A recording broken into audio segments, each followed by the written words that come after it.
I did not mean to hear the word hospice, not like that, sliced out of my daughter's whisper and laid on the kitchen table between the salt and the sugar as if it were just another household chore to discuss. But the walls in this little house are thin, and after 68 years of listening to other people's needs before my own, my ears have learned how to lean. So when Laura lowered her voice in my hallway and said to Michael, "We have to talk about options for Mom. We can't keep doing this." And he answered with that careful sigh he uses when something is going to be expensive, I stood very still by the sink, with my hand inside a wet coffee mug, and stared at the brown circle of soap and water, as if it were a universe I could fall into and disappear.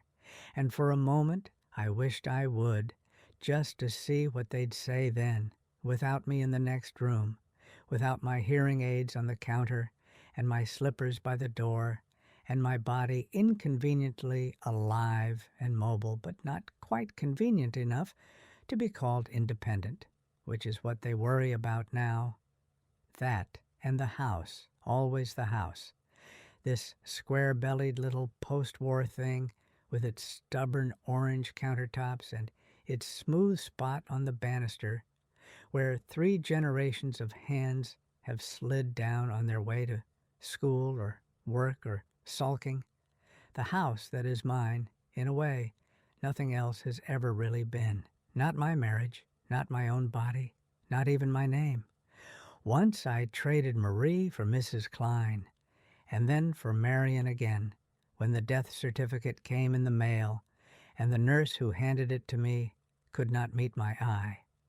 I rinsed the mug, put it upside down on the dish towel by the stove, and listened to the hum of Laura's worry through the wall, just a faint vibration, like the refrigerator when it kicks on at night.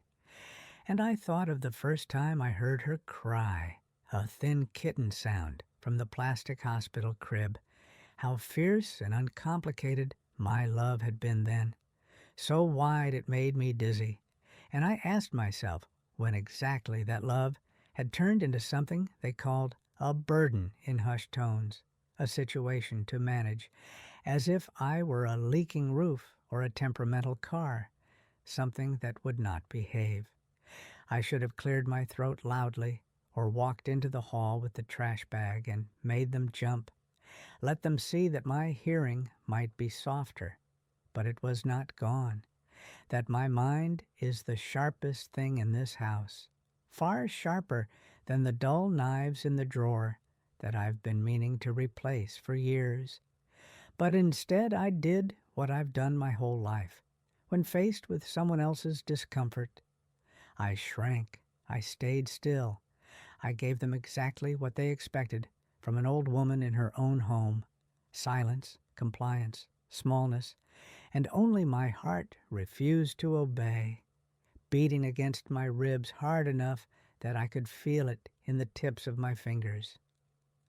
The hallway went quiet after a moment, and I heard the little throat-clearing noise Michael makes before he comes into a room where he might be asked to help, and that gave me just enough time to lift the dish towel and pretend to dry my hands, to arrange my face into the expression I wear now, more often than not, pleasant, unbothered, a bit forgetful at the edges, so no one will be frightened by how closely I'm watching them. "Hey, Mom," Michael said as he stepped into the kitchen, tall enough that his hand brushed the low doorway like my late husband's used to, the scent of supermarket cologne and printer ink clinging to his jacket. And behind him, Laura hovered with my mail in her hand, the white envelopes fanned like playing cards, my name printed in black next to windows that always reveal some new small bill, some reminder of water and light and blood pressure. "Hi," I said, because I'm polite even when I'm angry, and besides, anger in older women is treated like a symptom instead of a feeling, like something to medicate or manage, not something to listen to. So I tucked mine away for the moment, placed it carefully beside the sugar bowl where I keep other small, dangerous things, and asked, "Well, now, what are we discussing so seriously out there? Did the government finally decide to give me that medal for surviving all your teenage years?" Laura smiled at that, but it was thin, almost papery, and she glanced at Michael before she spoke, which told me this was not about medals or teenagers or anything I would find amusing. "We just wanted to go through some of your paperwork with you, Mom," she said, holding up the envelopes a little higher, like a peace offering or a weapon, depending on how you looked at it. "And then maybe talk about a few ideas for down the road. Nothing urgent, just, planning." "Planning," I repeated, reaching for the dish towel again and folding it over the back of the chair, my fingers seeking the familiar. Worn stripe in the middle where the cotton has thinned from years of drying dishes and hands, and once, briefly, tears. Planning for what, exactly? "For the house," she said, "and for you," her voice softening on the last word, as if that made it easier to swallow. Michael moved to the table without being asked and began to clear the newspapers I'd left there, the local weekly with its photo of the high school marching band, the church bulletin still smelling faintly of incense and cheap copier ink, and he stacked them with the efficiency of a man who organizes other people's chaos for a living. I watched his hands, broad and capable, hands that had once held my granddaughter Sophie's tiny pink foot like a fragile shell, the same hands that now moved my things without asking, making neat piles of my life. I felt the old coffee table in the living room pushing against my calf, even though I knew I was still in the kitchen, the memory of another afternoon like this rising in me, the day my sisters and I cleaned out my mother's apartment after her stroke, took her voice and her stubbornness in one cruel sweep. We'd thought we were being helpful then, too, making lists and boxes, talking about safety and convenience while she looked on from the rented hospital bed, her eyes sharp as tacks.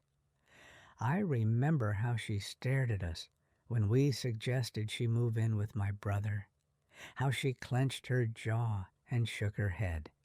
And I see now that it wasn't stubbornness, but a kind of fierce mourning, the knowledge that we were taking away not just her address, but the life she'd built inside it. "Marion, you all right?" Laura asked, and I realized I'd drifted a little, the way I do now, slipping between present and past, like rooms in this house, some doors open, some closed, some sticking a bit at the hinges. "I'm fine," I said, because I've learned that anything more complicated than fine requires too much explanation and invites too many prescriptions. But I pulled out a chair at the table and sat anyway, because this was my kitchen, and if we were going to lay my life out in piles, I wanted to be in the room while they did it. The chair creaked, the same soft complaint. It's made for years under heavier burdens than my small frame, and I smoothed the tablecloth under my palms, the faded yellow flowers that my late husband Peter used to trace with one lazy finger while we drank coffee after the children had gone to school, those brief, peaceful mornings when the house felt like an exhale. "Okay," I said, folding my hands. "Show me what we're planning."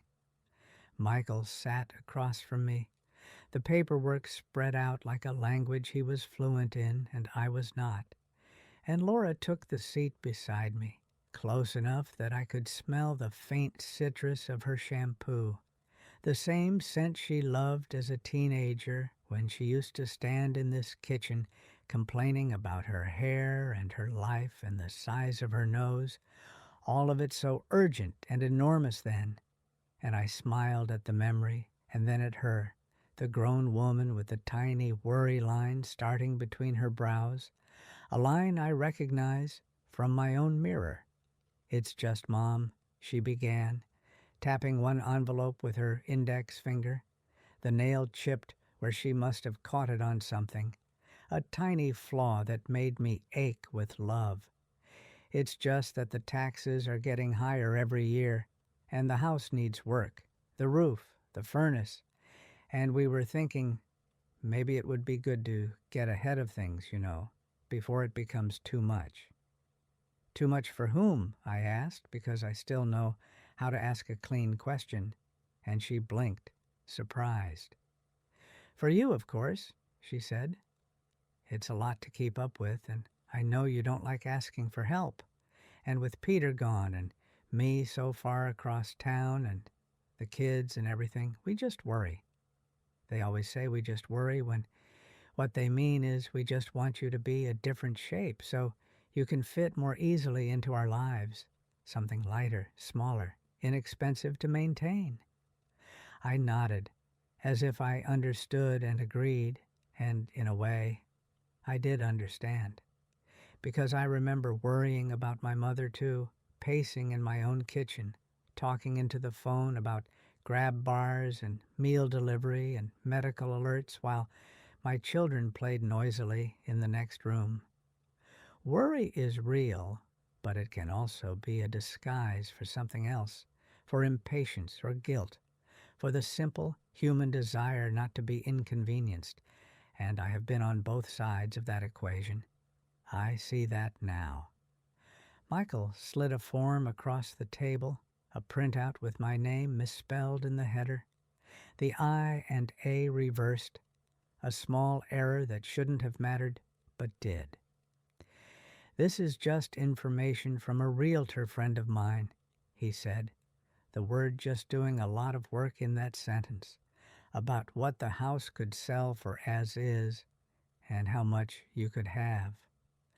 "Left after buying a condo closer to us." "A condo," I repeated, tasting the word like something undercooked, all soft and pale, no crust, no crackle. And I pictured beige walls and shared laundry rooms and neighbors who knock if you play the television too loud after 9. "Somewhere closer to us," Laura added quickly, her hand coming to rest lightly on my forearm, her fingers warm, her thumb rubbing a small circle the way she used to when she was trying to get a stain out of her favorite jeans. "We could see you more, help you with appointments. The kids could just drop by after school." It sounds nice when she says it, I know, and part of me, the part that still remembers small sticky hands in mine and school concerts and the feel of her head against my shoulder when her first boyfriend broke her heart, wants to lean into that picture, wants to believe that moving closer to them would mean actually being closer. But I've lived long enough to know that distance is not measured in miles.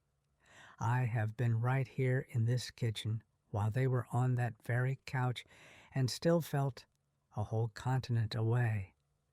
I slid the paper back toward Michael with one finger, slow, steady, the way I'd smooth frosting over the top of a cake. "We can talk about all that," I said, "because there is no harm in pretending to compromise while I think. But not today. Today I have a roast in the oven and laundry in the machine and a letter to finish." "A letter," Laura repeated, her brow creasing. Another new line, this one horizontal. "To whom?" "To myself," I said lightly. And she laughed because she thought I was joking, but I wasn't. I've been writing it in my head for months now, a sort of inventory and apology and promise that no one else ever needs to read, a way to tell the truth to the only person I can't afford to lie to anymore. "We'll just leave these here then," Michael said, stacking the papers into an even pile, aligning the corners with a precision that made my teeth clench. You can look them over when you have time. He slid the stack toward the center of the table, as if he were sliding me into the middle of a decision they had already made, and I realized something with a soft, almost physical click, like a key turning in a lock. They had not asked me what I wanted, not once, not in words, not really.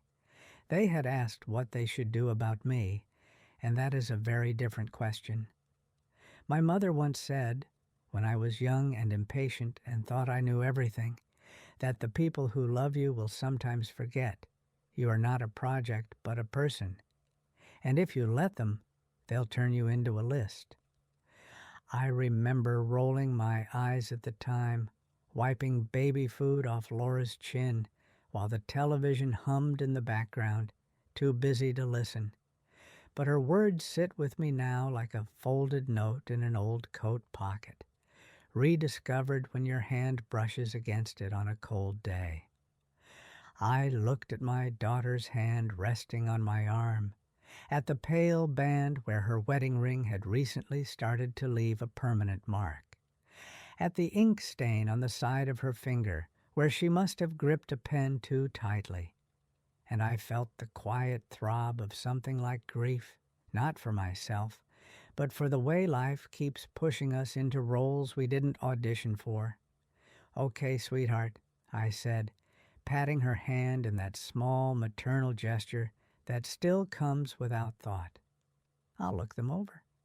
She exhaled, relieved, and for a brief moment she leaned her head against my shoulder like she used to when she had nightmares about tornadoes, and I felt the weight of her and the echo of all the years between. Then the moment passed, as moments do, and she straightened, checking her phone, the spell broken. "We'll get out of your hair," she said with a bright smile, as if my hair were something wild that needed taming. And Michael stood, his chair scraping softly against the linoleum, leaving faint marks that I will later find with the mop. They moved through the house with that brisk efficiency again, Michael picking up a stray shoe by the door, Laura checking the thermostat, both of them lightly rearranging me in absentia. At the doorway, Laura turned back. "Don't forget your appointment with Dr. Levin on Thursday," she said, and I nodded because I haven't forgotten an appointment since 1974, but they like to remind me anyway, the way you'd remind a child about their lunchbox. When the front door closed and the sound of their car drifted away, the house exhaled, and so did I. I sat there for a long time, the paperwork a small white mountain in front of me, the roast scent deepening in the oven, the washing machine clicking off in the basement with its familiar thunk that sounds, if you're tired enough, like a door closing somewhere far away. The light through the kitchen window had shifted, stretching shadows across the tiled floor, and a sliver of sunset reached the old wooden chair where Peter used to tie his shoes, the leather worn soft from years of work. I thought about selling this house, about boxing up the life we had built here, about strangers walking through my rooms commenting on the smallness of the closets and the outdated fixtures, seeing only what needs upgrading, not what has been endured. I thought about waking up in a condo with walls too thin and rules about balcony plants and a buzzer instead of a doorknob that sticks in winter and needs coaxing like an old friend.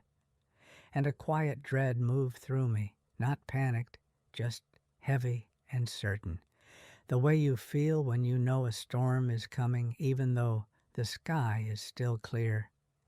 I reached for the stack of papers then, not to read them, but to move them to the far end of the table, beside the potted begonia that has refused to die despite my inconsistent watering, its leaves a stubborn, glossy green. One of the pages slid free and fluttered to the floor, landing face down, and I left it there, a small act of rebellion that no one would ever see.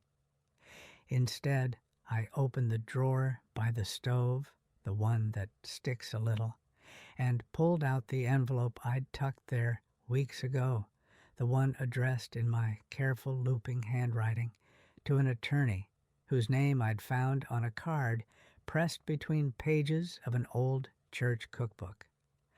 I had picked up that card at a senior center presentation about wills and powers of attorney, one of those sessions with stale cookies and lukewarm coffee where everyone nods solemnly and then goes home and does nothing.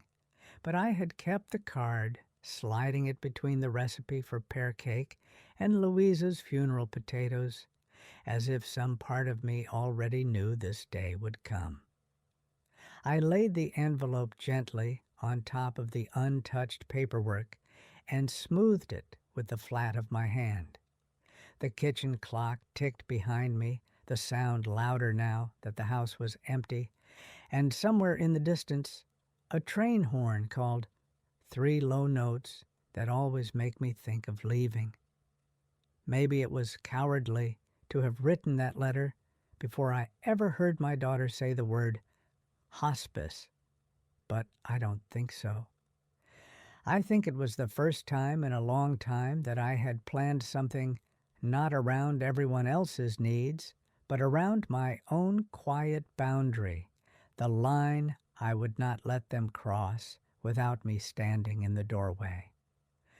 I thought of Laura's voice in the hallway, that small tremor when she said we can't keep doing this, and my chest ached, not just from hurt, but from understanding, because I know how tired she is, juggling work and teenagers, and a husband whose patience is often thinner than he realizes.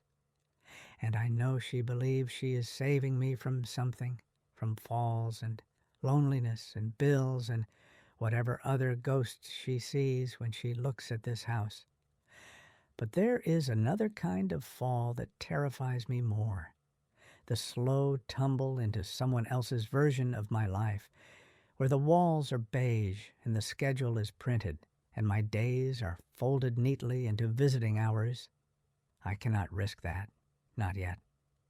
I picked up a pen from the little ceramic cup Sophie made in 2nd grade, the one with the uneven rim and the blue glaze that pooled too thick in one corner, and I wrote the date on the back of the envelope, my hand steady, my letters clear. Tomorrow, I would walk down to the mailbox at the corner, the one that leans slightly like it's listening, and I would mail the letter that says, in polite legal language, that I am still here, that I am still deciding, that this house and my body and the small amount of money in my name are not decisions to be made in whispers in the hallway. For tonight, though, I stood up, checked the roast, turned the washer knob to off with a little click that felt absurdly like a beginning, and I set 3 plates on the counter, even though I knew I would be eating alone. Old habits die slowly, especially the ones made of love. I put their plates back after a moment, one by one, feeling the familiar weight of the ceramic in my hands. And when I finally sat down at the table with my dinner and the paperwork and the quiet, I realized that something inside me had shifted just a degree or two, like the way a picture frame tilts when a train passes and no one is looking. And I knew with a calm that surprised me that whatever happened next, I would not be the only one in the room who had not spoken. After dinner, I washed my single plate slowly, pressing the sponge into the familiar chipped edge, and for once I did not rush to clear the table, did not wipe away every trace, as if I were a guest in my own life, trying not to leave evidence. Instead, I let the crumbs sit, a small rebellion of sugar and bread, and carried my cup of tea into the living room, where the lamplight turns the old floral sofa into something almost dignified. On the coffee table lay a stack of photo albums, squat and heavy, the plastic pages clouded with age. I pulled the top one into my lap, the vinyl cover squeaking softly against my skirt, and opened it to a random page. There we were, Laura at 8 with her crooked ponytail, Peter in his work shirt holding a sparkler, me in a blue dress I barely remember owning.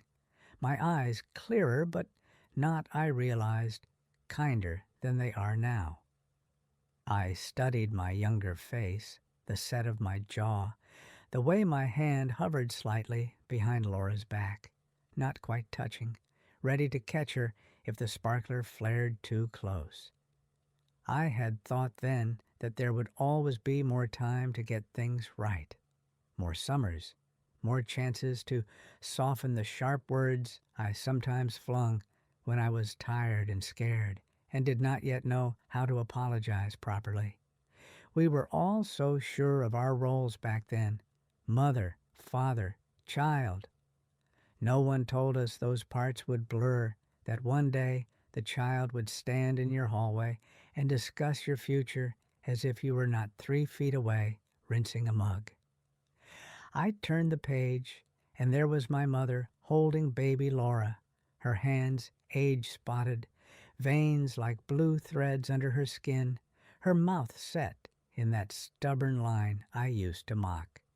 She hadn't wanted to leave her apartment either. We had dragged her anyway, first into my brother's spare room, and then into a facility with wide hallways and cheerful art that smelled of lemon cleaner, and something underneath it we tried not to name. She lasted 7 months. I remember the last time I visited, how she sat by the window with her sweater on, inside out, watching a bird hop along the sill outside. "You used to love birds," I had said lamely, and she had turned to me with a look so sharp I almost stepped back.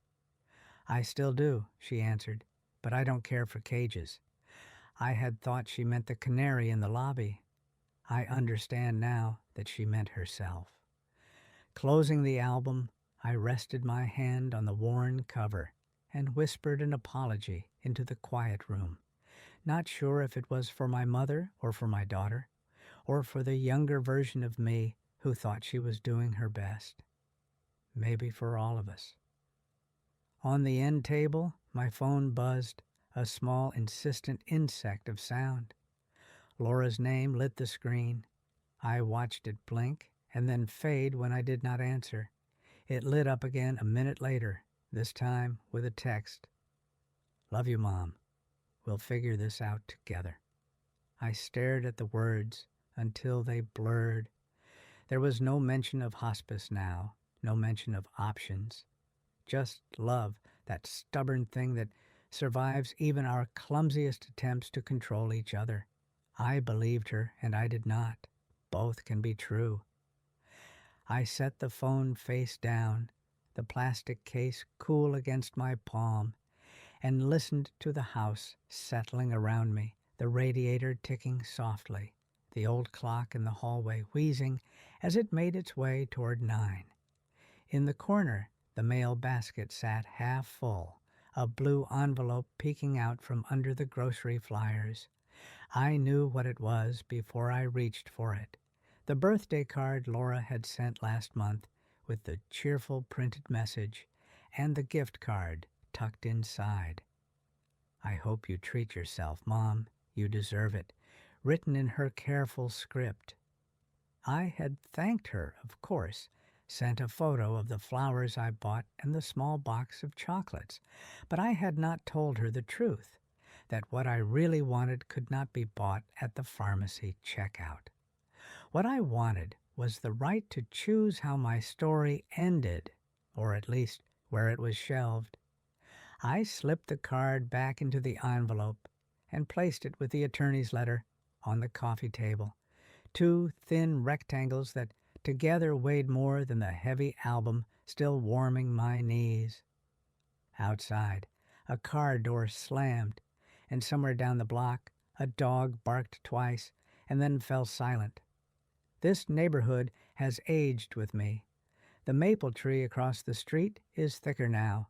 The houses sag a bit at the eaves, and the mailbox at the corner leans more than it used to, as if listening for the secrets we tuck into it. I thought of walking there right then in my house shoes and cardigan, of lowering the envelope into the dark metal mouth while the sky still held a faint ribbon of pink, but I stayed where I was, my hand resting on the letter, feeling the raised ridge of the stamp under my fingertips.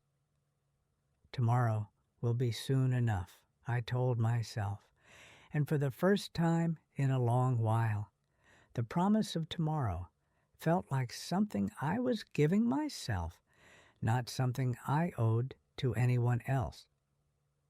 When I finally rose to turn off the lights, I paused in the doorway of the kitchen and looked back at the table.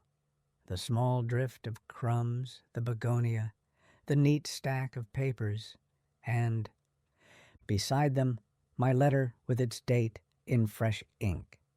If someone had walked in right then, they might have seen nothing unusual, just an old woman's supper cleared away, and a few bills waiting to be paid. They would not have noticed the tilt in the air, the way the room seemed to lean almost imperceptibly toward the future. I reached up and ran my thumb along the smooth groove in the doorframe where Peter once measured Laura's height, the pencil marks still faintly visible if you know where to squint, and I whispered, almost without meaning to, "Not yet, not just yet." Then I turned off the light, letting the house fold itself into shadow, and went to bed with the strange, steady feeling that for the first time in a very long time, I had moved one small piece on the board that was entirely, quietly mine. I sat quietly while my daughter discussed where to put me next. Then I found my own plan. My son said, "Mom, this house is too much for you now." So I changed, more than the locks. They called it planning for my future over coffee. They forgot I was in the next room. After my daughter whispered hospice in the hallway, I wrote a letter she was never meant to see. My children. Drew up a list of options for me. They didn't expect me to choose myself. They told me selling my house would make things easier. For the first time, I asked, "For who?" My daughter said, "We can't keep doing this, Mom." That night, I finally stopped being this.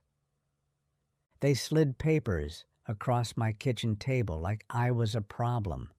Then I reached for my own pen. I heard, "A condo would be so good for you, Mom." I remembered what we did to my mother. They planned my next chapter without me, so I went to the mailbox with a letter of my own. A softly framed, vintage-style thumbnail shows an elderly woman in her late 70s, standing on the far left, captured as if by an unsteady iPhone in fading afternoon light. There's a gentle grain and slight blur, like an old snapshot someone found at the back of a drawer. She's turned in profile, shoulders slightly hunched, looking toward an old childhood house in the distance on the right. A modest, weathered home with pale siding and a sagging porch, softened out of focus. Warm, late sun tones wash the scene in amber with muted colors and a delicate film fade that makes the moment feel remembered as much as seen. Her hand rests against her chest, fingers curled in a half gesture of shock and recognition, her mouth just a little open, as if she's catching her breath. Her eyes hold a mix of nostalgia, regret, and quiet, stubborn strength. The rightmost edge of the image is left softly blurred and almost empty, just the hazy outline of the house and glowing sky, creating a tender, negative space where text could be placed later, while the overall mood feels intimate, human, and full of unspoken history. Some stories don't begin with a grand confession, but with a word overheard in a hallway and the quiet clatter of dishes in an old kitchen. In this first-person story, an older woman sits in the home she's kept for decades, while her grown children gently, almost lovingly, talk around her future, where she should live, what should happen to her house, how to make things easier. As she listens, memories of her own mother, of marriage, of raising a daughter in the same rooms, rise up in small, piercing flashes. This is not a tale of villains, but of worry, exhaustion, and the slow way love can turn into paperwork without anyone meaning harm. In the space between what is said and what is left unsaid, she begins to notice a quiet shift inside herself, a new line she is not willing to let others cross. If you've ever wondered when, exactly, you stopped being asked what you wanted, or felt the weight of a home that holds more of your life than any person does, this story is an invitation to sit down beside her and listen as she takes one small, steady step back into her own decisions. I woke before the alarm, though I can't remember the last time I actually set one, and for a moment I lay very still in the dim gray of my bedroom, listening to the old radiators begin their morning clatter and the soft rise of wind against the window, that thin crackle that always reminds me of pulling cellophane off new picture frames, and I felt a kind of hesitant steadiness in my chest, like a teacup filled just to the brim but not yet spilling, and I thought, this is the day I mail the letter, though I didn't move just yet because I've learned that important decisions settle better if you give them a few quiet minutes before standing. So I let my fingers rest on the quilt, the one I stitched with Peter the year after Laura was born. Both of us bent over the fabric at the dining table while she slept in her bassinet, our hands brushing now and then in a way that still makes my ribs ache when I remember it. The quilt is fraying at the edges now, threads loosening like tired secrets, but it is warm and familiar. And yesterday, as I lay here thinking about the word hospice slipping out of my daughter's mouth, I realized how often the things I keep closest look worn to others but alive to me. And I suppose that's true of houses and people and maybe even memories, though I didn't want to start the day with too much sentimentality. So I pushed myself up carefully, waiting for the small swirl of dizziness that often greets me. But it didn't come this time, which felt like a tiny blessing, and I swung my legs over the side of the bed, my feet finding the floorboards that still creak in the exact same places they did when I used to sneak out of this room to check on the children after nightmares. The hallway was cold under my soles, that sharp, early morning chill that always makes me feel both fragile and strangely young, like the air is reminding me that I still have a body capable of sensation, even if the younger ones assume otherwise. And as I made my way toward the bathroom, I noticed the faint scent of last night's roast lingering, threads of thyme and browned onion drifting through the house like shy guests who hadn't entirely left the party, and I smiled a little at the thought because it made the room feel more lived in, less poised for some kind of evaluation, less like the condo brochures Michael brought over, all spotless surfaces and air that looks like it's been professionally combed. I brushed my teeth slowly, watching my reflection carefully, the way you watch someone across a crowded room, trying to decide if you still know them. And I noticed the slight sag at my jawline, the soft fold at my neck, but also the brightness in my eyes, the alertness that comes when you're making a choice you know matters. And I touched the mirror lightly, not sure whether the gesture was affectionate or defiant, maybe both, before making my way to the kitchen where the envelope waited like a quiet animal on the table, patient but expectant. I boiled water for tea, setting the kettle on the stove with a careful twist so it wouldn't rattle against the burner, and while it heated, I opened the curtains, letting in the pale morning light that painted the countertops in washed-out gold. And I noticed for the first time in a long while how beautiful the chipped orange laminate could look when it wasn't being scrutinized, just existing, like a woman who has given up trying to impress anyone, but still manages to glow in the right light. As I sipped my tea, I felt the corners of my mouth twitch toward a smile, remembering how Peter used to say that morning light forgives everything, even the things we wish it wouldn't. And I held the cup between my palms while the warmth seeped into my fingers, and I let myself imagine him leaning on the counter across from me, sleeves rolled up, that familiar smudge of engine grease on his wrist from those weekend tinkering sessions in the garage. And I wondered what he'd say about all this talk of selling the house, of moving, of planning for my future as if the future were a carton of milk about to expire. He'd probably scratch his beard, make a small grunting sound, and say something like, "They mean well, Mayor, but meaning well doesn't give them the right to boss you," which would make me roll my eyes even though I'd agree. But imagining him here now only made the house feel emptier, like my memory had cast a shadow I wasn't ready to face. So I drained the last of my tea and went to get dressed, choosing my heaviest coat even though the weather didn't demand it, because wearing something solid made me feel more anchored, more capable of walking to that leaning blue mailbox at the end of the street without thinking too hard about how close that walk was to a kind of declaration.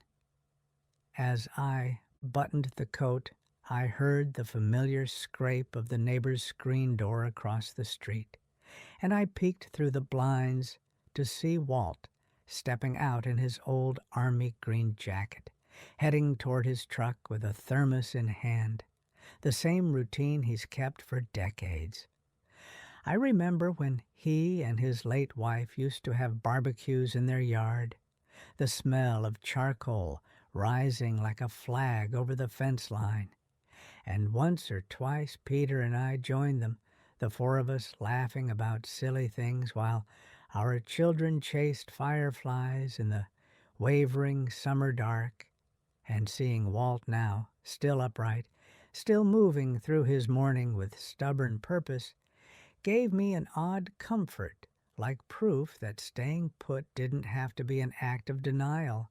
Sometimes it was simply loyalty to a life, to a street, to the sound of a mailbox squeaking open. I tucked the envelope into my purse, though I kept my hand on it a moment longer than necessary, rubbing my thumb along the ridge of the flap, feeling the faint stickiness of dried glue and the small raised bump of the stamp, as if reassurance lived in its texture. And then I stepped outside, letting the cold air brush against my cheeks, sharp but not cruel. And I paused on the porch, the boards beneath me gently bowing the way they always have, and I looked up and down the block, taking in the familiar sequence of houses, each one with its own posture and personality, and I felt a tug of fear, not fear of falling or of getting lost, but fear of being noticed, of someone seeing the envelope and asking questions I hadn't yet found a simple way to answer. So I slipped my hand deeper into my pocket and began walking, trying to keep my pace steady, though the nervous thrum in my chest quickened when I saw a car pulling slowly out of a driveway 2 houses down. For a split second, I considered turning back, pretending I'd forgotten something, maybe saying later that I'd changed my mind. But then the breeze carried the faint scent of pine from the tree beside the Petersons' yard, and that smell always reminds me of the winter Laura was 9 and insisted we buy the lopsided tree from the church fundraiser, the one everyone else had ignored because one side was practically bald. And I remember how badly I wanted to correct her, to guide her toward a nicer one. But she had placed both hands on her hips and said, "This one looks lonely, Mom." And her face had been so open and earnest that I simply nodded and paid the $5. And later that night, as she looped 2 long garlands around its bare branches, she whispered, "It just needed someone to choose it." And that memory steadied me now, made the envelope in my pocket feel a little less frightening, because maybe choosing myself wasn't a betrayal. Maybe it was just overdue. I kept walking, my steps crunching over the thin frost on the sidewalk, and I noticed how the morning sun caught the edges of the parked cars, giving them a soft halo that reminded me of old photographs, the kind with rounded corners and faded ink. And then I heard someone call my name, "Marion?" And I startled, my breath catching in my throat, because I hadn't expected company on this errand. But when I turned, I saw it was only Denise, the young woman who lives in the blue house on the corner, bundled in a puffy jacket and clutching a travel mug, her hair pulled into a messy knot, that kind of imperfection that looks effortless in people under 40. She hurried toward me with a friendly smile, her boots thudding softly on the pavement, and I felt a flicker of embarrassment, as if she could sense the letter in my pocket like a heat source. "Cold morning," she said cheerfully, adjusting her scarf, and I nodded. "Crisp, but nice." And she glanced toward the mailbox ahead of us before asking, "Heading out early?" Her tone purely conversational, but something in my shoulders tightened anyway, as if her simple question brushed too close to the truth. "Just mailing something," I said, keeping my voice light, and she nodded, sipping from her mug, the steam curling into the air like a ribbon. And for a moment we walked side by side, the quiet between us companionable rather than awkward. And she told me about the lost glove her little boy had insisted must still be somewhere in their yard, how she'd spent half of yesterday looking for it, even though she had already bought him a new pair, and I listened with genuine interest because I remember those small crises, the kind that feel immense when you're in them, but charming in retrospect. And when she laughed at herself, a soft, self-deprecating laugh, I felt my shoulders ease. We reached the mailbox, and she pulled 2 envelopes from her coat pocket, dropping them in with an easy flick of the wrist. And I stood there frozen, my hand hovering near my purse, unsure whether to wait for her to walk away or move forward now. But she seemed oblivious to my hesitation, simply tucking her hair behind her ear and saying, "Have a good day, Marion," before jogging back toward her house, leaving me alone with the blue metal box its paint peeling in places like tired skin. I waited until she was completely out of sight, then exhaled slowly, pressing my lips together until the tightness eased, and I reached into my purse, drawing out the envelope with a deliberate slowness, as if speed might invite doubt. And when my fingers finally loosened and let it fall into the mailbox's dark slot, I felt something tug in my chest, not regret exactly, but a complicated ache, like stretching a muscle that hasn't been used in years. I stood there a moment longer, holding the cold metal edge, and whispered a small, wordless something, maybe a prayer, maybe a promise. And then I turned toward home, my steps lighter than they had been earlier, but my mind busy, full of small fears and bigger truths that I wasn't sure where to put yet. As I approached my house, I saw the blinds in the living room shift just slightly, and for a terrible moment I wondered if Laura had come back, if she had a key I'd forgotten she had, if she'd let herself in and found the blank spot on the coffee table where my letter had been. But when I reached the porch and peeked through the window, I saw only the curtain swaying slightly from the draft that always sneaks in by the sill. And I felt embarrassed by my own paranoia, though maybe the paranoia wasn't unfounded, not when you've reached the age where people knock on your door with pamphlets disguised as help. Stepping inside, I leaned back against the door for a moment, letting the warm air settle around me, and I felt an unexpected wave of exhaustion move through my limbs, not the kind that sleep fixes, but the kind that comes from carrying a decision all the way down a sidewalk and into a mailbox. I hung my coat on the hook, noticing how empty the hallway felt without the sound of children or the muffled bass of Peter's old radio. And that emptiness made me think of the condo again, the sterile hallways, the anonymous doors, and I felt a shiver run through me that had nothing to do with the cold. In the kitchen, the table looked exactly as I'd left it, except for the absence of the letter, and that small emptiness struck me like a chord, reminding me of the morning after I sent my college application off, the one my father said was a waste of time because girls didn't need higher education, and how full of trembling hope I'd felt as I walked back to the house, unsure if I was brave or foolish.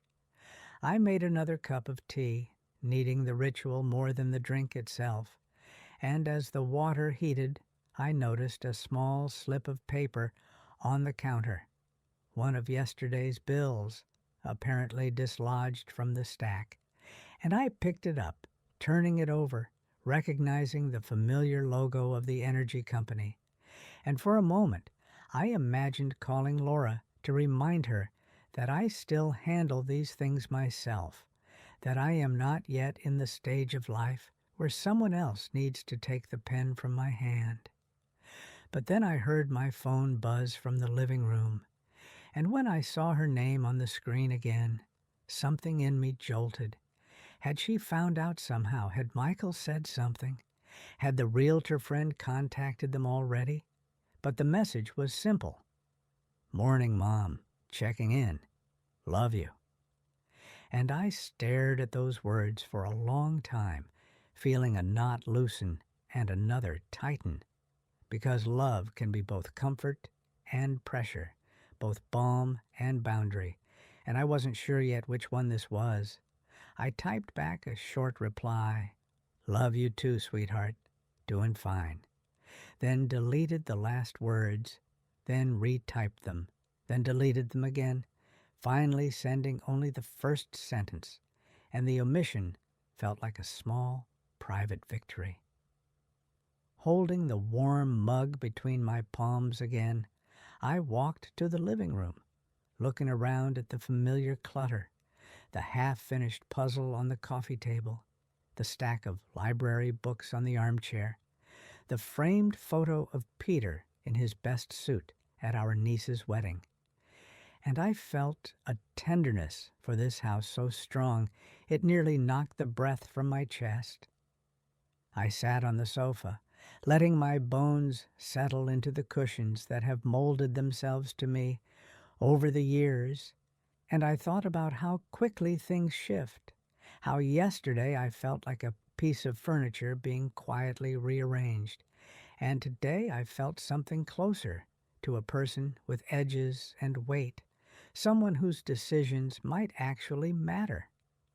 After a few minutes, I reached for the phone again, not to call anyone, but to scroll through old photos, something I rarely do. And I found one from last Christmas. All of us gathered in this very room, the tree lit with soft white lights, Laura sitting cross-legged on the rug, Sophie leaning against her, Michael holding a plate of cookies like he was presenting evidence, and me gripping a mug of cocoa with a smile that looks, in retrospect, a little too wide, a little too eager, as if I were trying to prove something, though I can't remember what. I zoomed in on our faces one by one, noticing the small details. Sophie's chipped nail polish, the wrinkle in Michael's brow, the slight redness in Laura's eyes from holiday exhaustion. And I wondered how much of our love is built on these tiny, overlapping imperfections. How much of our attention comes from the same place? I closed the photo, set the phone aside, and leaned back, letting the quiet hum of the house settle around me. And for the first time, I allowed myself to think, truly think, about what might happen when Laura and Michael realize I've taken a step without consulting them.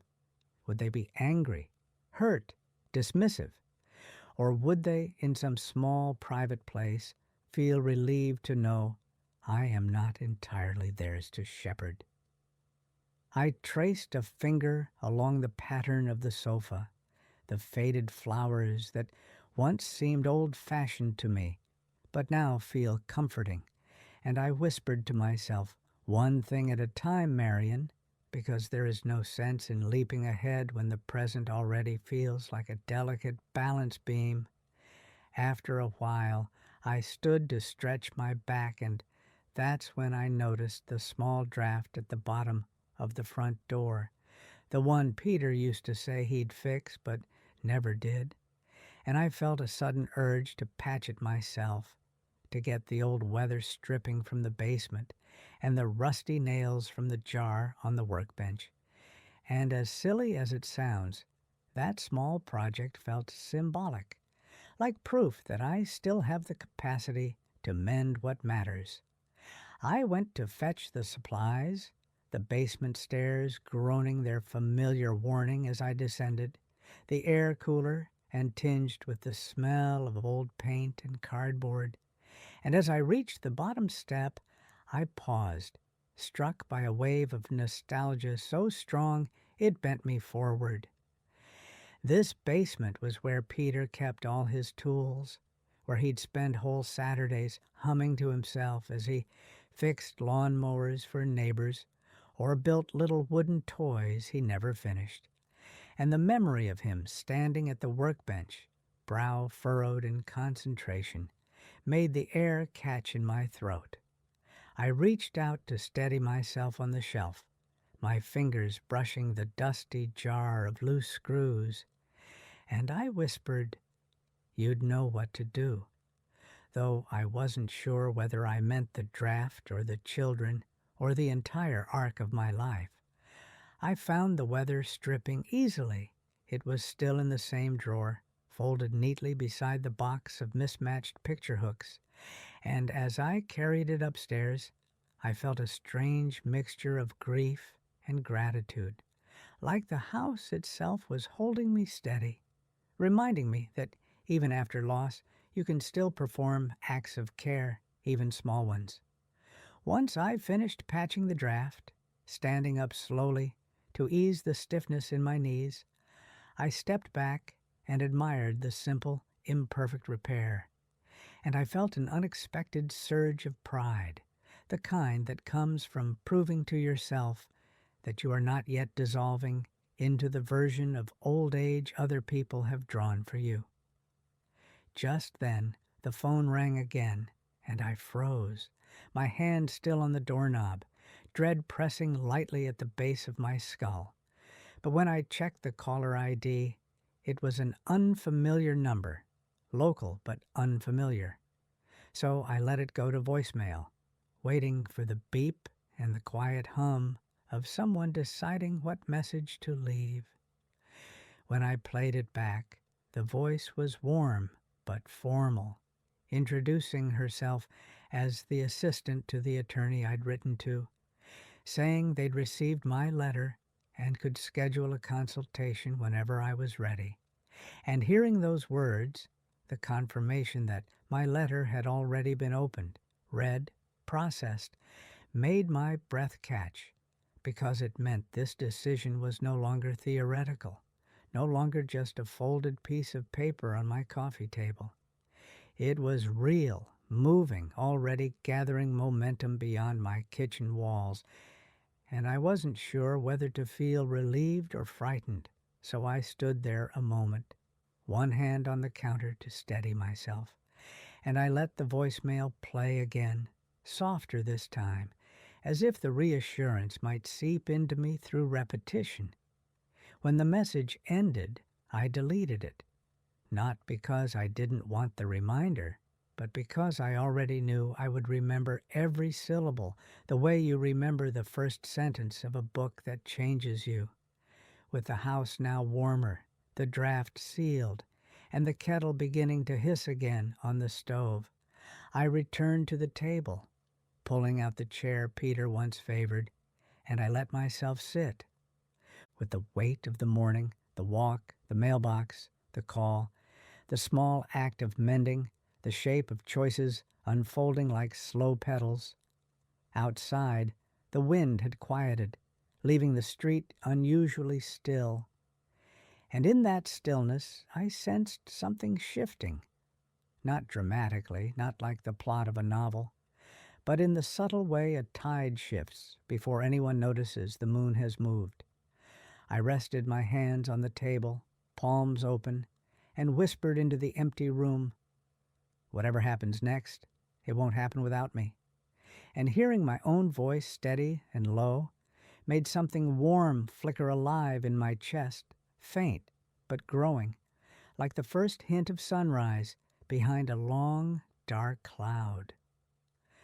The day after the letter was mailed, I woke with the uneasy feeling that someone had been whispering my name in the dark, not urgently, but insistently, as if trying to remind me of something I was close to forgetting.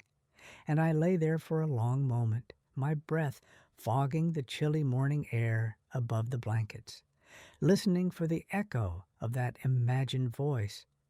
But all I heard was the low groan of the radiator and the faint rustle of branches outside the window where the maple tree scraped a slow arc against the siding, a sound that has accompanied nearly every winter of my adult life, steady as a heartbeat, and I swung my legs over the side of the bed with a heaviness I couldn't quite name, feeling the familiar complaint of my knees before I stood and made my slow way down the hallway, glancing instinctively toward the photo frames on the wall, the way you check landmarks on a trail, the images of decades past staring back at me.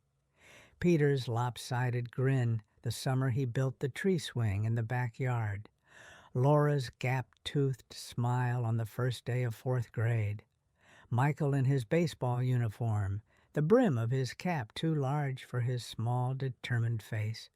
All those moments so carefully preserved. And yet, now I felt a strange sense of distance from them, as if they belonged to another life entirely, one that I could observe but not quite return to.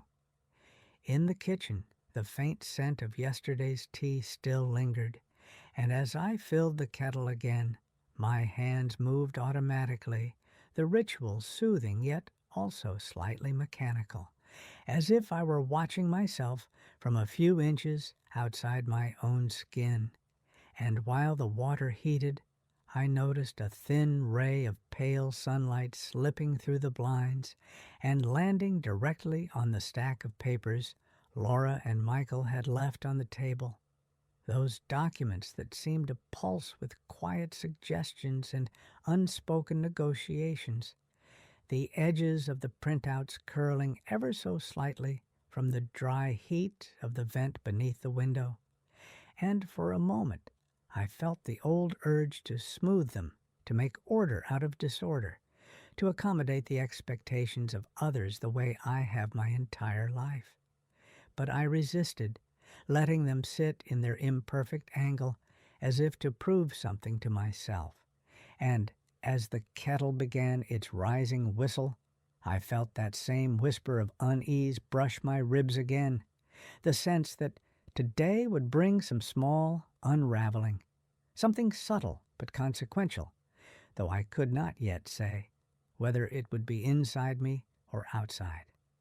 After breakfast, I carried my tea to the living room, where the early light softened the faded floral pattern of the sofa, and dust motes drifted lazily in the quiet air, like tiny suspended decisions.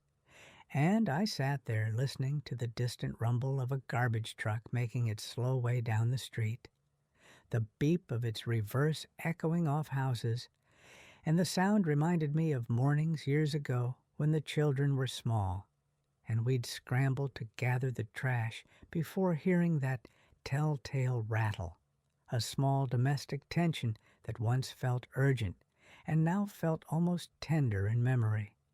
And as I leaned back into the cushions, feeling the worn fabric mold to my shape, I heard the mailbox lid clatter shut, an ordinary sound, but it startled me nonetheless, sending a small jolt through my chest.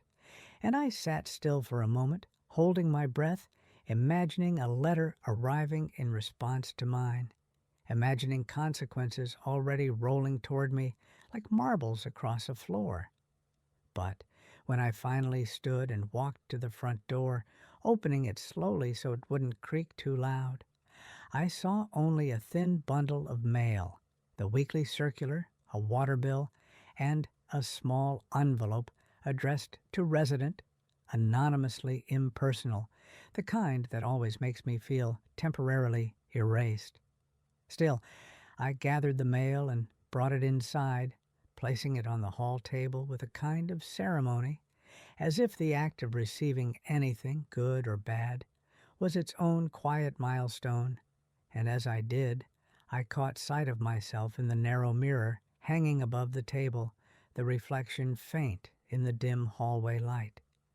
And I noticed again that steadiness in my gaze that had surprised me yesterday, something clearer, almost firmer, and I wondered whether that clarity would hold once confronted by my children again. I was still standing there, absorbing that thought when the phone rang, its sharp digital chirp slicing cleanly through the morning, and my stomach tightened the way it always does when something unknown intrudes before I'm fully braced. And when I glanced at the screen and saw Laura's name glowing there, my thumb hesitated above the answer button, a fluttering tension rising in my chest. Not dread exactly, but something close, a kind of anticipatory ache. And after a moment, I forced myself to answer, pressing the phone to my ear and letting my voice emerge as steady as I could make it. And she greeted me with that bright, slightly too cheerful tone she uses when she's anxious, asking if I'd eaten breakfast, if I'd slept all right, if I'd remembered my appointment with Dr. Levin coming up in 2 days, and I could hear, beneath her words, the faint hum of her real question, "Are you managing without us?" And I assured her I was fine, though I could feel the truth beneath my assurance shifting subtly, like sand resisting the shape of a footprint. And after a pause, her voice softened in that rehearsed way she has when she wants something delicate from me. And she said, "Mom, I was thinking maybe I could stop by later, just for a little while. Maybe help you look through some of the house paperwork." And though she phrased it as an offer, I recognized the small pressure tucked inside it, the way someone might place their hand lightly on your back while guiding you toward a doorway you hadn't intended to walk through. And before I could filter my words, I heard myself say, "Not today, sweetheart." Gentle but firm, and the silence that followed was microscopic yet immense.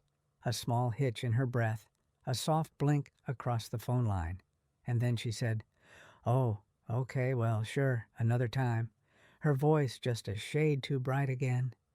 And when the call ended, I stood very still, feeling a mixture of guilt and a strange, quiet pride, as if I had stepped over a threshold I hadn't realized was there. After hanging up, I placed the phone on the table and walked slowly into the living room, hoping to settle myself with something ordinary. But my hands felt restless, and my eyes kept drifting to the window, where sunlight glinted off the neighbor's bird feeder.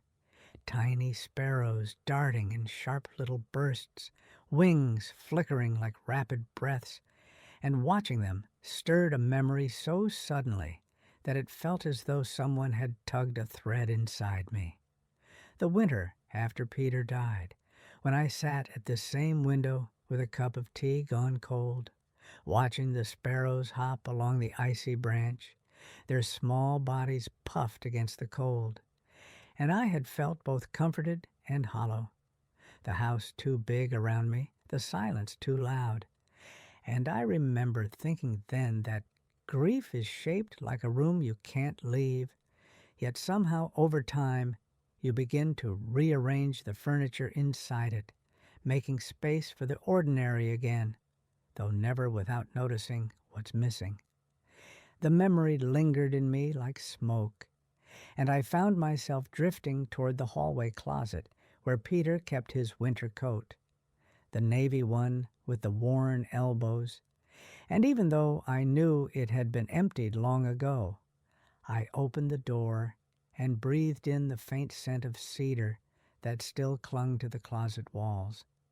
And my hand hovered over the hook where the coat once hung, the empty space a soft echo of all the other empty spaces in a life. And I let the moment wash over me before gently closing the door again.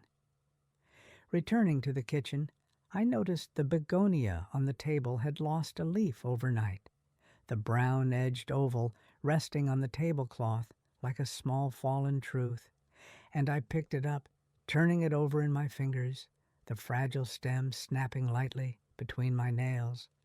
And I thought about how plants drop what no longer serves them without apology or shame, and how humans, especially women of my generation, have never been taught to do the same without expecting someone else's permission.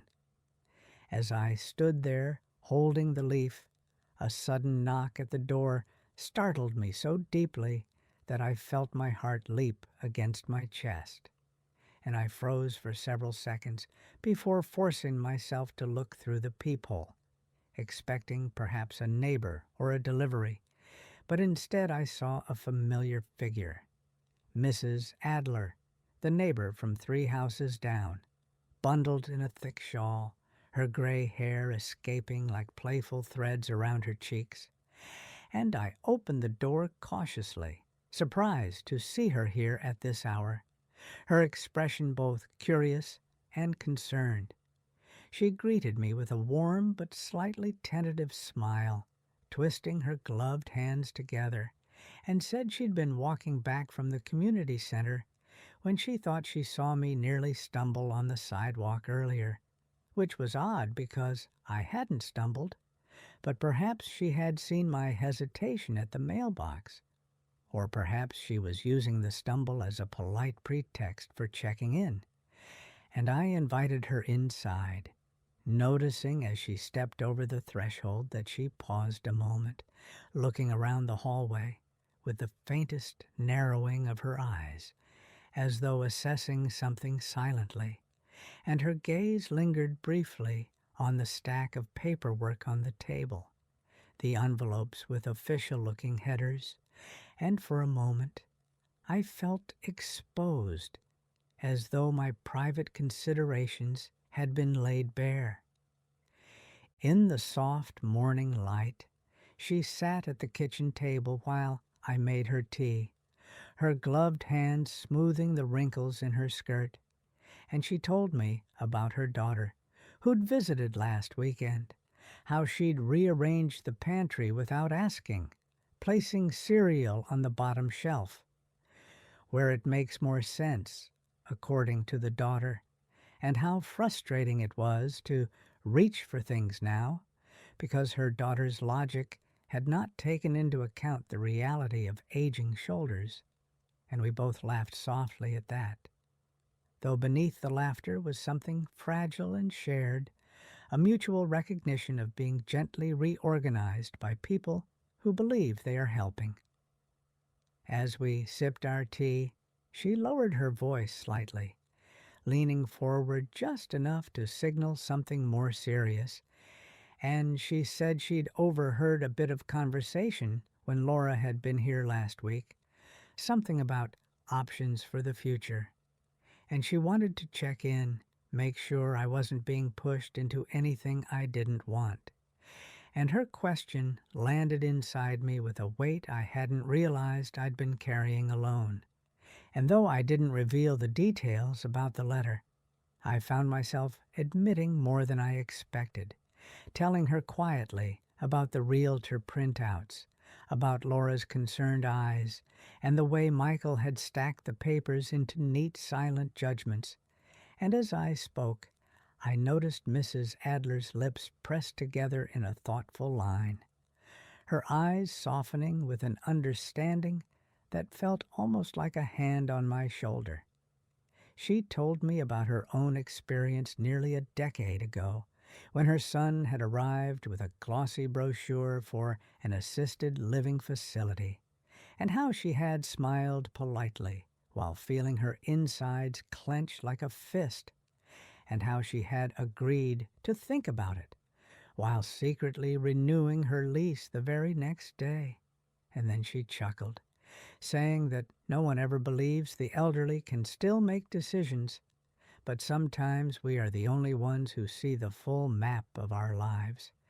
And hearing her say that made something in my chest loosen, a knot slowly untying, because it echoed the truth that had been flickering in me ever since I mailed the letter. After she finished her tea and bundled herself up again, we stood in the doorway for a moment, and she placed her hand briefly over mine, her palm warm through the glove, and she said, "Don't let them plan your story before you've finished writing it," which made my throat tighten in a sudden, unexpected swell of emotion, and I thanked her, closing the door gently after she left, standing there with my hand still resting on the knob long after her figure had disappeared down the sidewalk. The house felt both fuller and more silent after her departure, and when I returned to the kitchen, I noticed that the light had shifted, deepening into a soft noon glow that pooled across the floor like warm honey, and I stood there for a moment, letting it soak into me, feeling the echo of her words vibrate quietly beneath my ribs. And then, almost without deciding to, I moved toward the table and pulled the stack of papers toward me, laying them out slowly as if handling something fragile. And I began reading, not because I planned to follow them, but because I wanted to know precisely what I was choosing not to surrender to.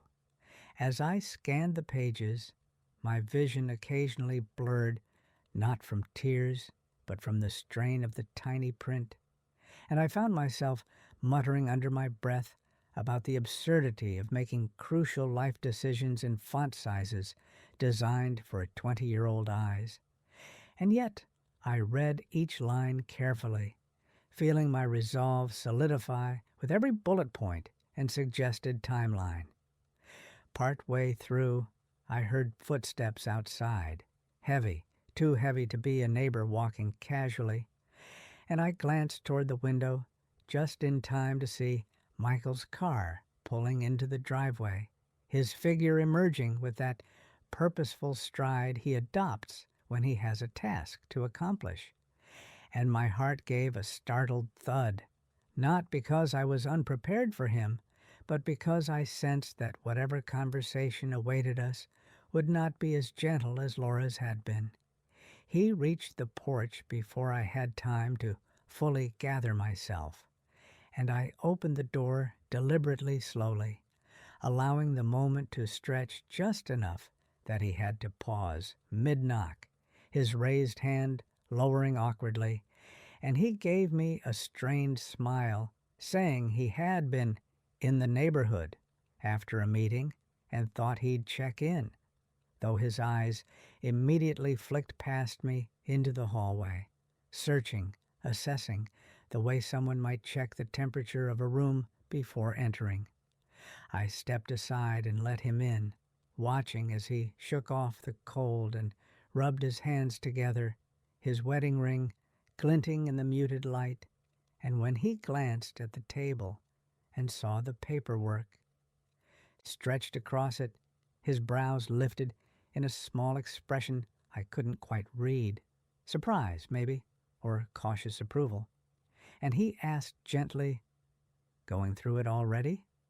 trying to sound casual, though there was an undercurrent of hope in his voice, the kind that made my chest tighten with both affection and irritation. I gestured toward the kettle and asked if he wanted tea, buying myself a few seconds, and he said yes, though he seemed impatient for the conversation he'd come for, sitting down at the table and drumming his fingers lightly on the wood, a habit he's had since childhood, each tap like a tiny metronome ticking anxiety into the air. As I set his tea before him and took the seat across, he leaned forward slightly, his expression shifting into that careful, managerial calm he uses at work, and he said, "Mom, we really just want what's best for you," and the use of "we" stung a little, as though they had formed a quiet coalition I had not knowingly joined, and before I could respond, he continued, "We worry about you being alone in this big house, especially in winter, and we think, really think, you'd be happier someplace with people around, someplace easier to manage." And though his tone was soft, the message pressed against me like a thumb against a bruise, and I felt the leaf of the begonia still in my pocket, its brittle edges reminding me of something fragile that had already fallen away. I took a slow breath and told him, in a voice steadier than I felt, that I appreciated their concern, but I wasn't ready to make any decisions yet, that I needed time, space, and clarity, and his jaw tightened just slightly, a flicker so quick I almost missed it, and he said, "Mom, this is time sensitive. The market is good right now, and we don't want you to lose money or get overwhelmed later." And I felt a swell of heat rise in my chest, a mix of indignation and sorrow, and I said, "This house is not a stock investment, Michael." And the silence that followed was taut, stretching thin between us like a slightly frayed rope. He looked down at his hands, exhaled sharply through his nose, and when he spoke again, his voice was softer, almost pleading, and he said, "We're just trying not to fail you," and something in me cracked open at that. Not a breaking exactly, but a widening, like a door easing on old hinges. and I saw for a moment the boy he used to be, the one who cried quietly in the night after overhearing Peter and me argue about money, the boy who grew up trying to solve problems before anyone else noticed them. And I reached across the table, placing my hand over his, the warmth of his skin grounding me, as I said, "You're not failing me, but you need to let me live my life, not the one you're afraid I'll fall into." And his eyes glistened just slightly, though he quickly blinked it away. He nodded slowly, though the tension in his shoulders didn't fully ease. And after a few moments, he stood, saying he had another meeting to get to, and I walked him to the door, feeling the faint tremor in his goodbye hug, a tremor of worry or exhaustion, or both. After he left, I leaned my forehead briefly against the cool wood of the door, letting the conflicting emotions swirl through me: love, frustration, protectiveness, fear. And when I finally stepped back, I saw the sunlight had shifted again, now casting long, soft shadows across the living room floor. And something in that shifting light made the whole house feel strangely alive, as though it were listening, waiting.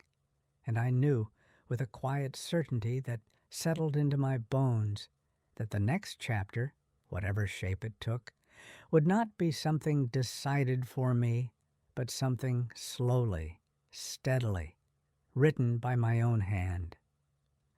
I didn't expect the quiet to feel so loud after Michael's visit, but the house held his tension long after his footsteps faded down the walkway, as if the walls themselves had absorbed the sharpness in his voice and were replaying it in faint vibrations. And that night I barely slept, waking every hour to the small shifting sounds of the house, the tick of the hallway clock, the faint creak of the floorboards as the temperature dropped, the wind tapping branches against the shutters. And each sound felt like someone gently shaking me awake to remind me that the decisions I'd tried to hold at arm's length were circling closer now, brushing the edges of my thoughts like moth wings. By the time morning came in a spill of pale winter light, my eyes felt grainy and my body heavy, but I forced myself out of bed, pulling my robe around my shoulders and padding into the kitchen where the faint smell of last night's tea still clung to the air. And I stood there for a moment, staring at the unopened blinds, not ready yet to let the day fully in, but knowing I couldn't spend another morning half hidden from my own life. So I drew the cord slowly, letting the cold light reveal the familiar world outside, the thin frost in the mailbox, the neighbor's dog sniffing at the fence post, the tired gray sky that looked like it had forgotten how to brighten. And I felt a small, reluctant exhale leave my chest as though I had been holding my breath in my sleep. I put the kettle on and went to the table, expecting the same restless anxiety to rise in me when I looked at the stack of paperwork. But something was different today, a faint shift, as if the exhaustion of the night had sanded down the sharp edges of fear and left behind something calmer, quieter, though still fragile, like a plate that looks sturdy until you lift it and feel the hairline crack beneath your thumb. I traced a fingertip along the corner of one printout, "Senior Living Options in Your Area," and felt a tightness in my throat that wasn't quite sadness and wasn't quite anger, but something in between, a complicated knot that had been building for months, maybe years. And I realized, with a surprising softness, that part of my fear wasn't about aging or moving or even losing the house, but about losing my shape in their eyes, losing the version of myself I had worked so hard to hold on to, the woman who handled things, who soothed and managed and stitched life together quietly in the background. As I poured my tea, the steam rising in gentle swirls, I felt another presence tugging at my thoughts. My mother, her stubbornness, her fierce defense of her space.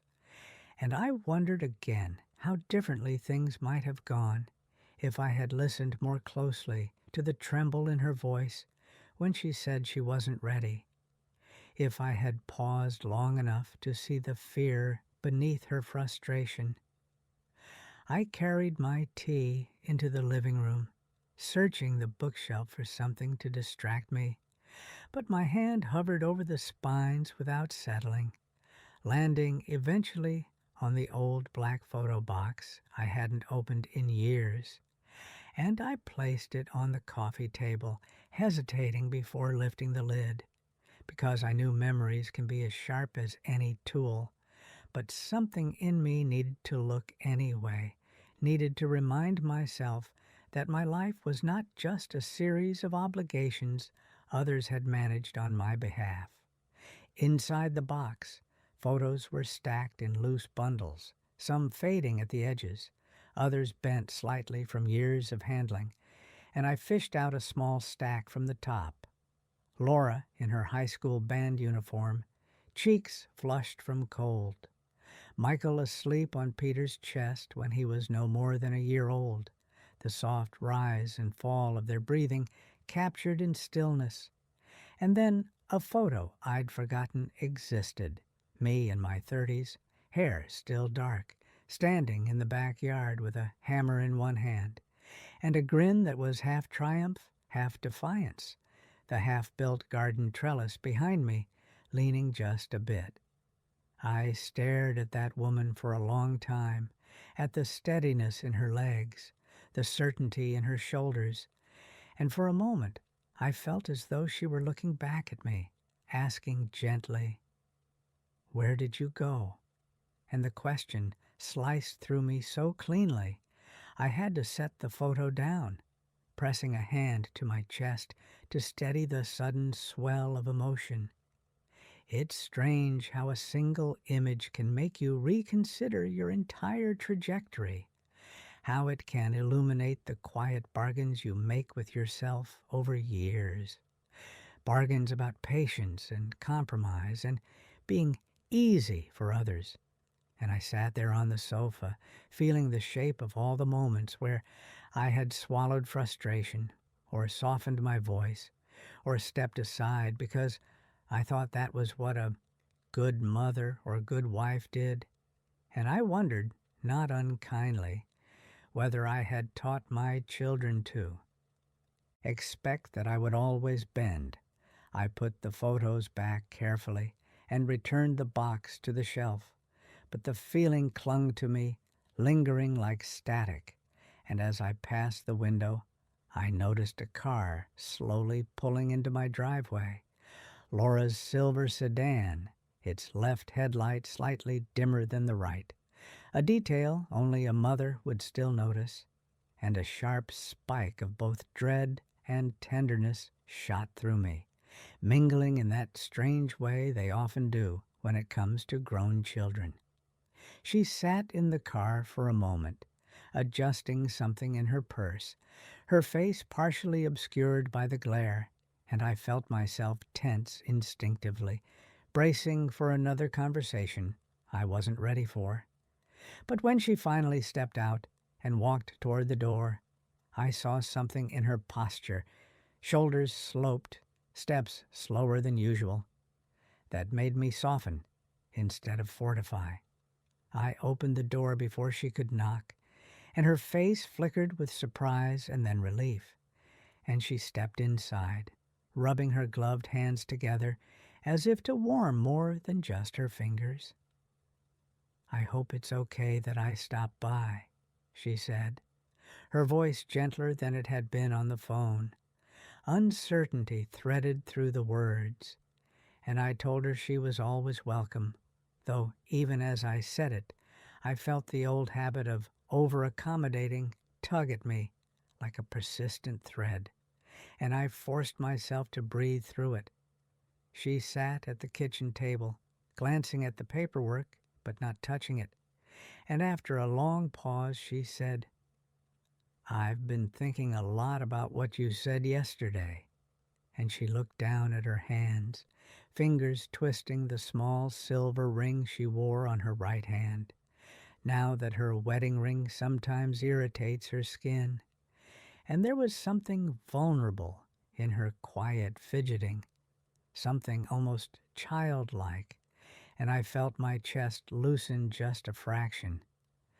"I didn't mean to push you," she added softly, her voice barely above a whisper, and for a moment I couldn't speak, struck by the fragile honesty of the admission, the small tremor beneath it. And when I finally found my voice, I told her gently that I knew she and Michael were trying to help, that their intentions weren't unkind, but that I needed space to think, to breathe, to choose.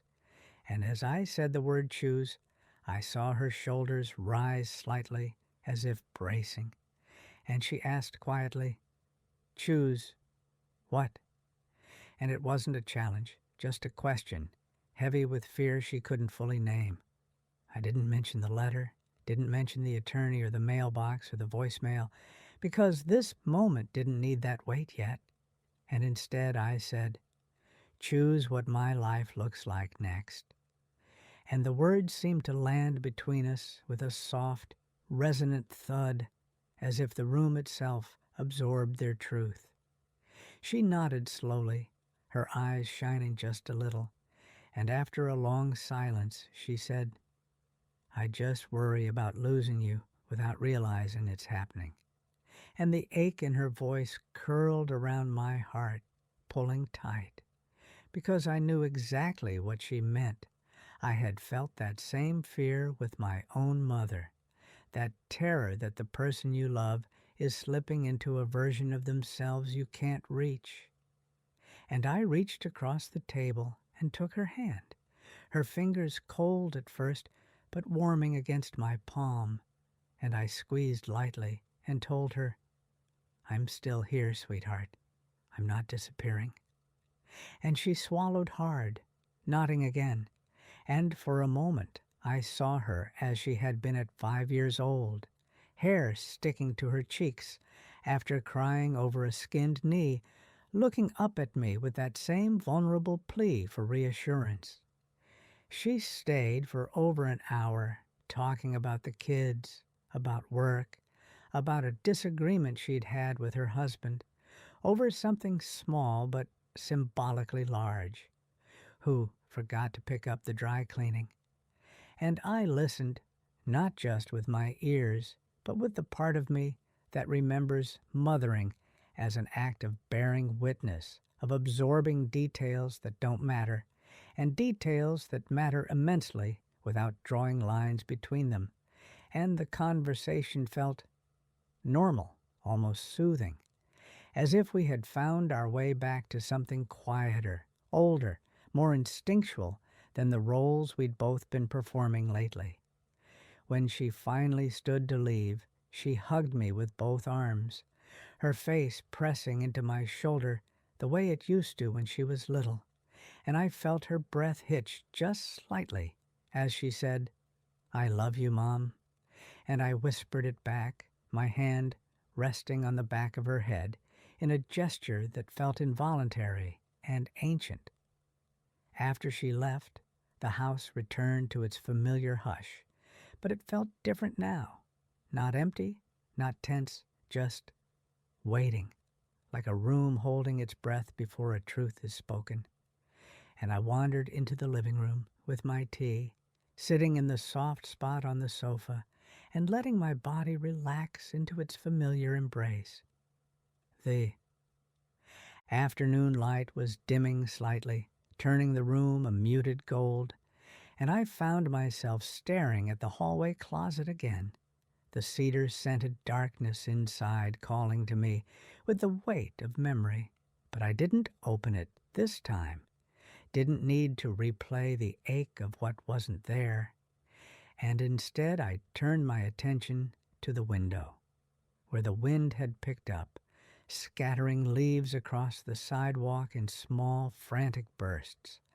Watching the leaves tumble reminded me of something Mrs. Adler had told me years ago, back when her husband was still alive, and we'd both stand outside chatting in our yards. You don't control the wind, Marion. You just decide whether you'll brace against it or let it move around you. And thinking of that now brought a small, wry smile to my lips, because aging feels very much like learning when to lean, when to stand firm, and when to step aside, not for others, but for yourself. As the day edged toward evening, I went to the kitchen to start supper, chopping an onion with slow, deliberate strokes, breathing in the sharp scent that always makes my eyes water and always reminds me of the week after Laura left for college, when I'd stand here chopping vegetables for one and try to pretend the tears were only from the onions, and I felt a familiar ache at the memory, but also a strange warmth, because that loneliness then had eventually turned into resilience, into a new rhythm I learned to trust. Halfway through preparing supper, I heard the faint buzz of my phone, and when I wiped my hands and checked it, I saw an unexpected number, the attorney's office, and a flutter of nerves rose in my throat, delicate but insistent, and I let it go to voicemail, unwilling to take the call while standing over a half-chopped onion, unwilling to let the next step in this quietly unfolding decision be made in haste or distraction. After finishing supper and washing the single plate I'd used, I finally sat down with the phone, hands trembling just slightly as I pressed play, and the same warm, formal voice from before filled the room, saying that they had received my letter and would be glad to help me update my will and set clear directives for my personal decisions, that they understood these conversations were emotionally complex, and that I could call back any time, tomorrow, next week, whenever I felt ready. When the message ended, I didn't speak or move for several seconds, just sat there feeling the weight of it settle over me like a soft blanket, heavy but comforting. And I realized the decision wasn't looming in front of me anymore. It was sitting beside me, quietly steadying me, no longer a threat, but a kind of companion. I leaned back into the sofa, letting the dim lamplight ease into the room, and I whispered, barely audible, "One step at a time," and the words felt like a promise rather than a plea. Outside, the wind eased, the leaves settling in soft layers along the curb, and I felt something inside me settle too. Not fully, not finally, but enough for tonight. Enough to let me stand and turn off the lights and walk down the hallway toward my bedroom. The soft warmth of the house wrapping around me like a familiar quilt, the kind that frays at the edges but holds together where it matters.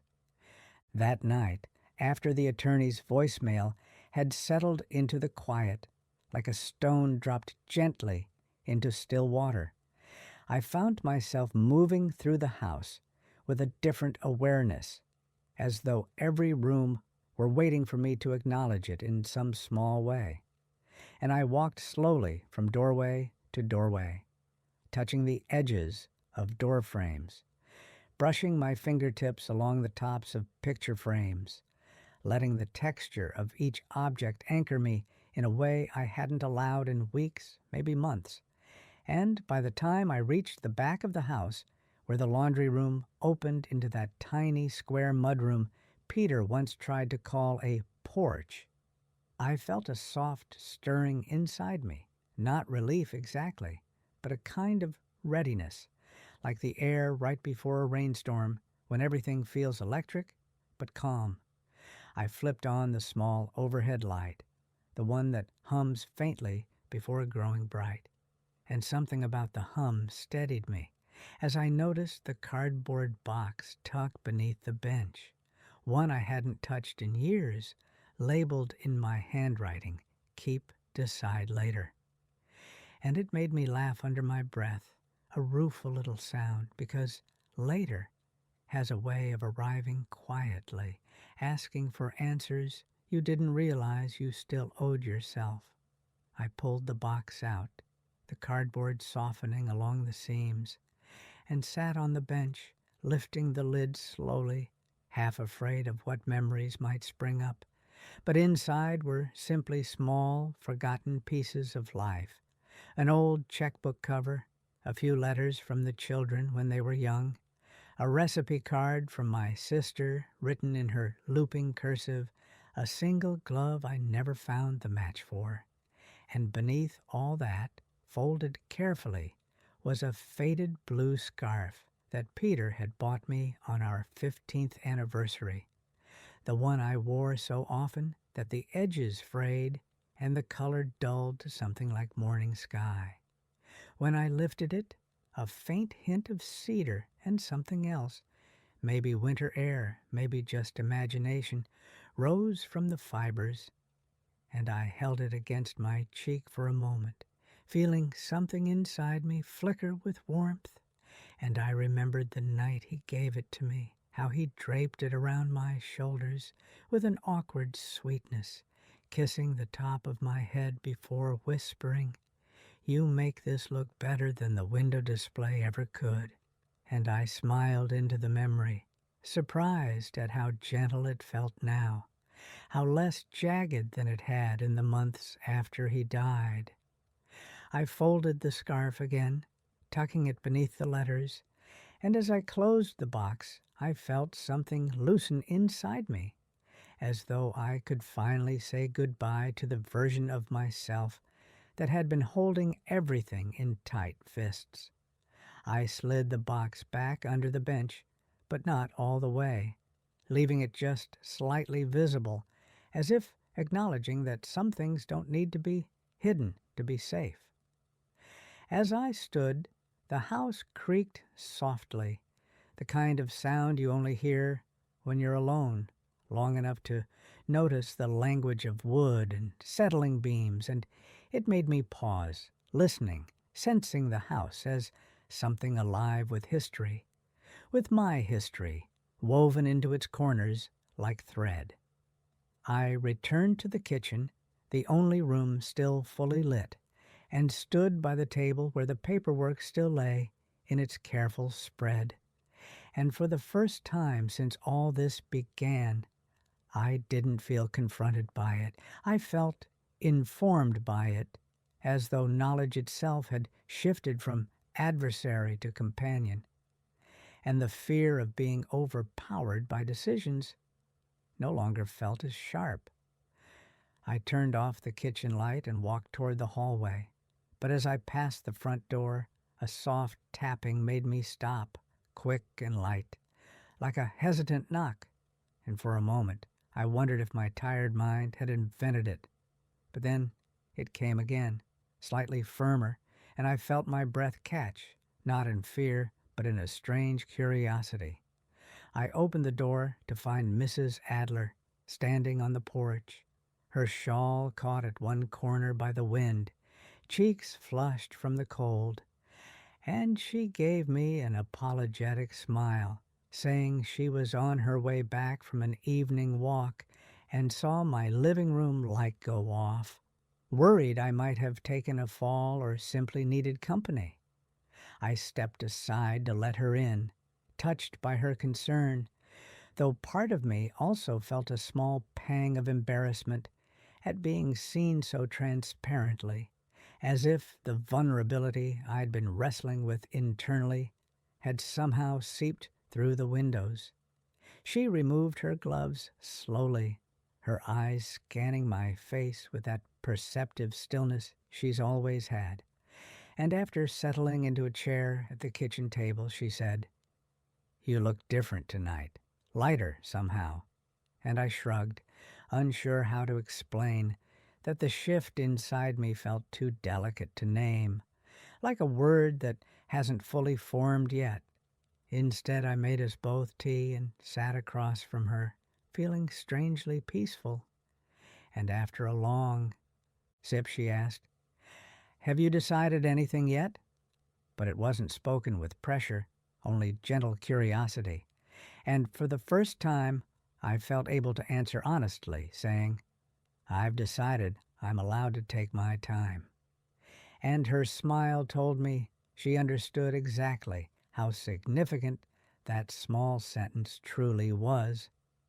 We talked for a while about simple things, the weather, her daughter's new hobby of collecting antique postcards, the neighbor boy who keeps leaving his bicycle halfway across the sidewalk, and the normalcy of the conversation wrapped around me like a soft shawl, grounding me after days of emotional rattling.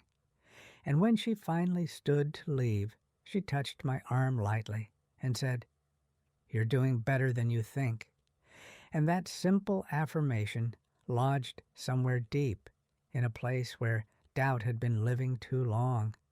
After she left, I locked the door and leaned against it for a moment, not in exhaustion, but in quiet reflection. And then I walked slowly toward my bedroom, the hallway dim, except for the small nightlight near the floor, casting a gentle glow that made the shadows soften.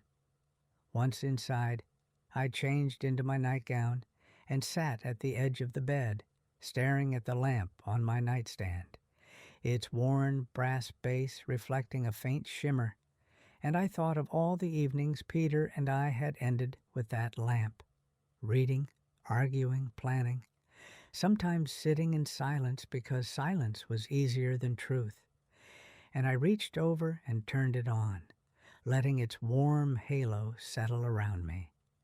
I reached for the small pile of mail on the dresser, where I had set aside an envelope earlier without really noticing its weight, and now I saw that it was from the community center, the place where I used to volunteer in the library room on Wednesday afternoons, reading with children whose laughter once filled me with a sense of purpose I hadn't realized I'd been missing until life pulled me in other directions. And the letter was an invitation to return, part-time if I wanted, if I felt up to it.